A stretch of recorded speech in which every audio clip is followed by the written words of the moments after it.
Speaking of the screen, let's go to Matthew Diener, who's the CEO of Screen Producers Australia. Welcome, Matthew. Thank you very much for having me, Peter. How are you? Now, you are lamenting that Australia is falling behind comparable economies in support for its local productions sector.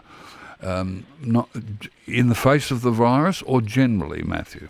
Look, I'd say generally is a good starting point, but the piece of analysis that I think you're referring to, we put out last week, which was a bit of a comparison about what comparable economies have done to support their screen industries in the face of COVID. So there's a broader context and conversation about what measures are going on, but we were just wanting to map out, obviously for the benefit of demonstrating to government that we're falling behind here, that there are other economies like the United Kingdom and Canada who are doing more at the moment to support the resurgence and the opportunities of the screen industry. So and New Zealand's had a sort of a film revival which did enormous, gave enormous benefit to New Zealand, didn't it?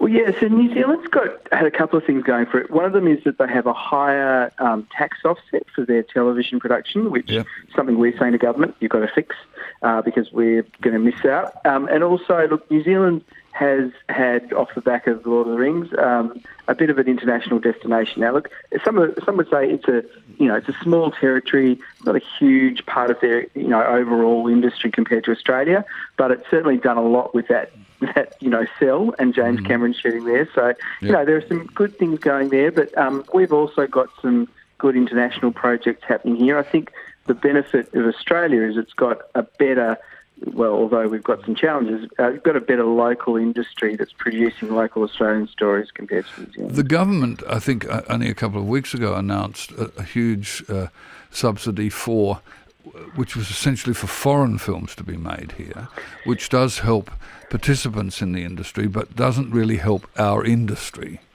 No, that's exactly the right point to make. In that, it's a good headline, and it doesn't, not hurt. It doesn't create negative things but I might go into some of the things you might not pick from it. But what it does is it helps that there are on crews and on sets there's thousands of people employed. Some of those people are getting roles within those bigger productions, but generally speaking, those big productions, the main cast, the director, the producers, the writers, the heads of department are all international people who come to Australia because we are subsidising some of the opportunities for them to make their films here. Now, that creates, some jobs for people, and it's not a, terrible thing, but the basis by which those people have got jobs is that they've been trained in the local industry. So you need the local industry to be able to be delivering those people up to those productions. And we're also not telling our stories. No, that's the major point, in that you can end up with an economy that's essentially servicing other people's intellectual property or other people's stories. The Disney stories you were alluding to a second ago, that they come here, they make their Marvel productions. Now, they're all fantastic, but no one would know that was made in Australia. We did Pirates of the Caribbean, Johnny Depp on the Queensland coast. But that wasn't in any way thought of as Australian when people look at that production. So that's the kind of balance here. If we're going to have an industry, the point of that industry is to be able to create either through our own narratives for our own people or the projection of Australian narratives to the world, a sense of who we are. That was the miracle of Lord of the Rings for New Zealand, because New Zealand became Middle-earth. Didn't it? Yeah, I think that was right. That's a really interesting point, because what they did is they kind of used the topography of New Zealand and the ethos in some ways and embraced it in this massive tourism campaign to sort of circle it around. But I think that maybe works because of the nature of that production and maybe the size of New Zealand. I don't know if we could do that with Australia, particularly with one of the Marvel shows we're shooting at the moment. What's happened during COVID, Matthew, to film production in Australia, please? Yeah, look, there's probably been over 100 productions that have been either cancelled or slowed down or, defrayed, or so creating a very, very large impact in terms of economic damage. We've estimated that the flow of that will probably be up to a couple of billion in effect.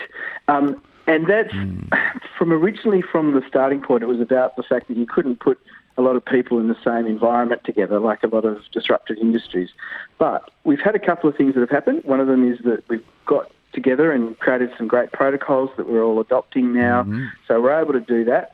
And the government did, to its absolute credit, it injected it, or it set aside essentially some money for insurance that sits along the side of some productions. It's just where the program's been released. So you can get some insurance when the commercial market wasn't going to, basically become a problem for people wanting to green light productions. Yes. So that's good.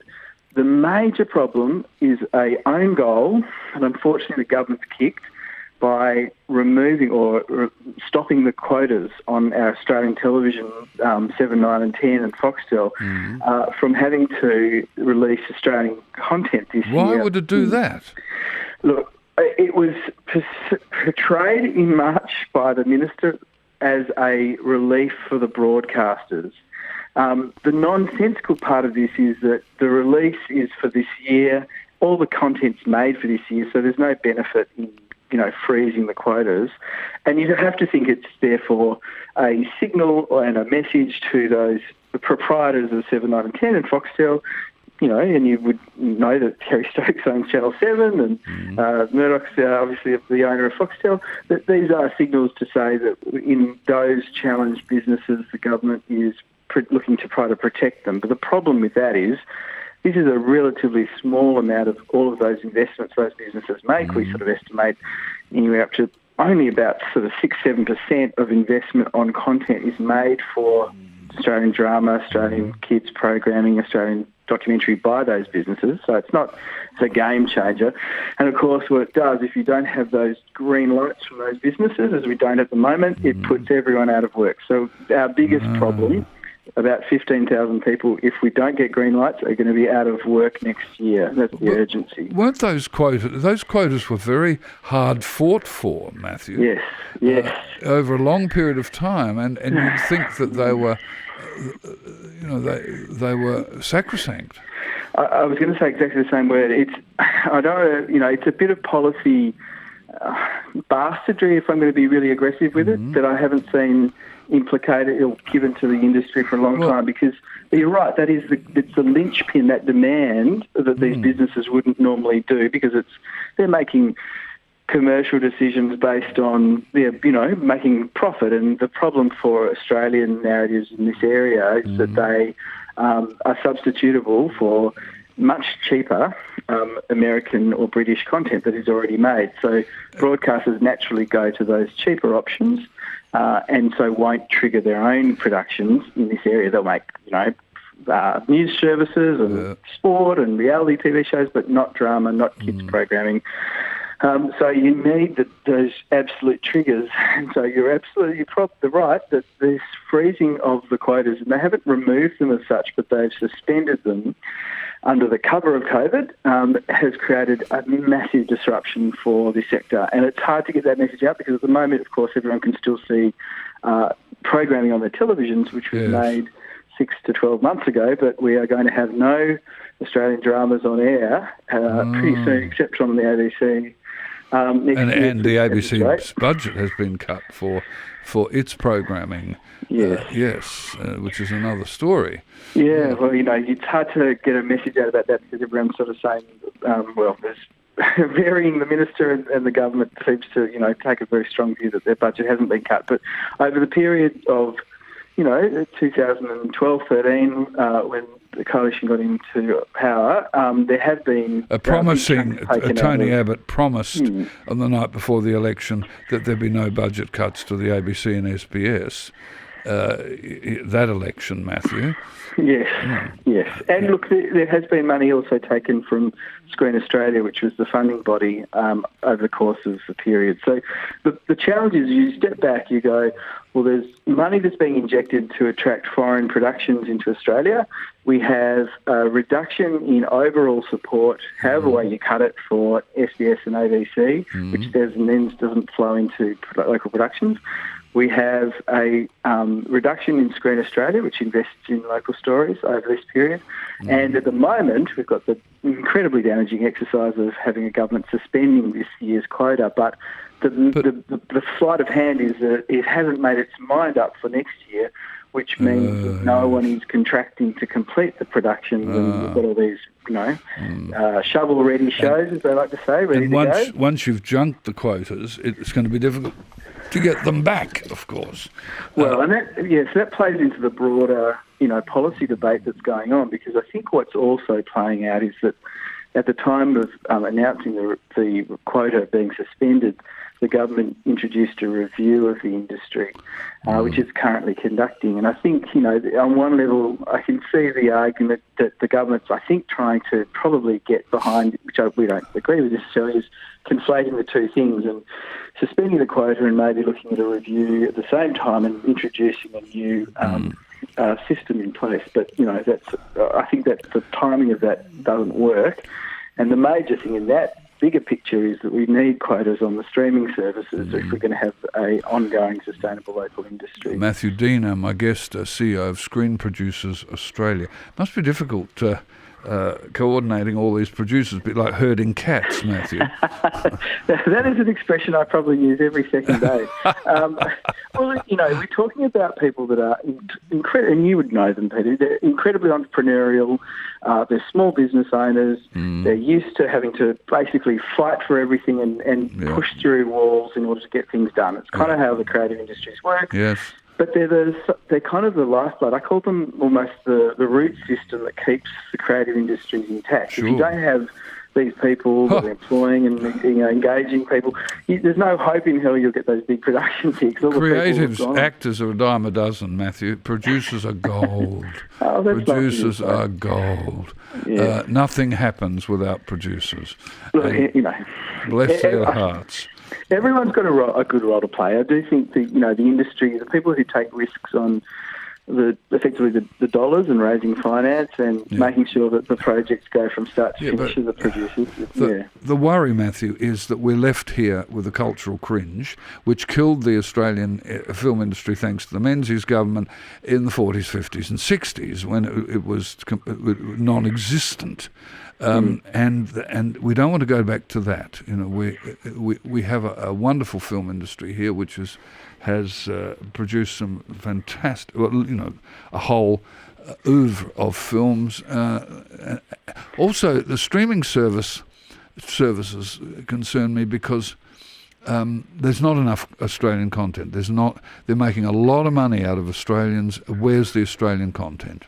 Yeah, look, what you're touching on is exactly really interestingly the same challenge that was happening around the 40s, where I think those big studios were starting to vertically integrate and they took over a lot of businesses and cinemas in Australia, and it kind of crushed the industry. And structurally, we've got the same sort of massive disruption happening globally with, the Amazons and Netflixes and all of the Disney. They are fully integrating really into our lives now, from nose to tail, from production through to distribution into our living rooms.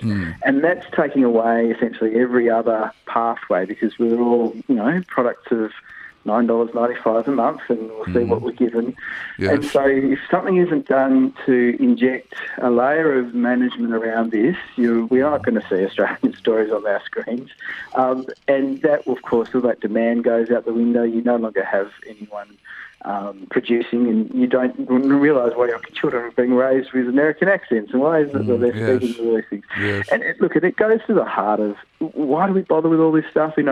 Well, because we watch probably 3 to 4 hours of TV on average across the country a day.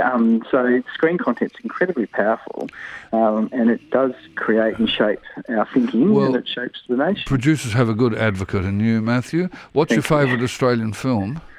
Look, I really still love, and I go back to it, I know it's a little bit ago, but Muriel's Wedding still catches me. I think it's because I watched the musical, which I thought was done incredibly well as a reboot. I know it didn't get a very long run. I saw it when the Sydney Theatre Company first put it on, and it just reminded me of all the excitement of watching and being.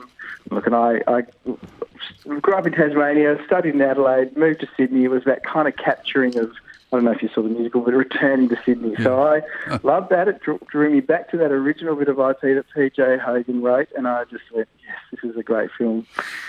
And wake in fright for me. Wake in fright.